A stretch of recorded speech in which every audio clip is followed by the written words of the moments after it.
Hello, Nearly New Models here again. I've had a request for how to install my vinyl siding mounts on the vinyl siding using the actual wedges. I kind of glossed over that in my first video on how to use the angle wedges with the ring too.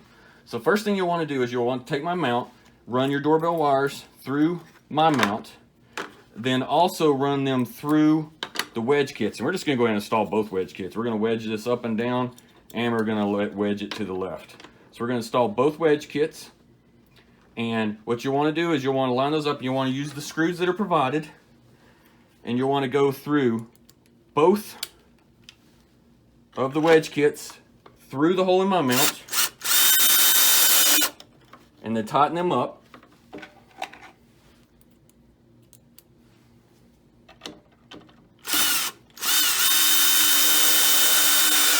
So now you went through both mounts, my mount, and into the board behind your vinyl siding.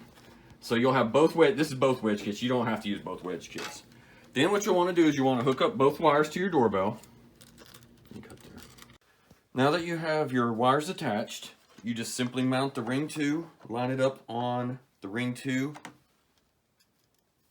shims, put your screws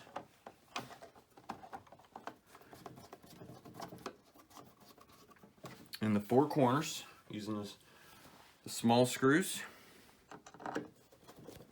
and screw it into the mount.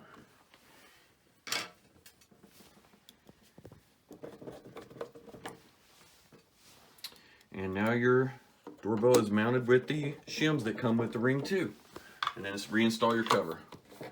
Now if you don't like the way this looks, don't worry. I do make custom made mounts. I can make a mount for the ring 2, all built in, one solid piece at any angle you want, up to 30 degrees, left or right, up and down. Also, I can make mounts for the ring and the ring original or the nest at any degree angle that you want. So don't worry if you don't want to use the shims that come with the ring 2, or if you bought one of these doorbells that don't have shims, I can make you an all-in-one mount. Just do a custom order on Etsy with Nearly New Models. Again, thank you for your time, and have a great day.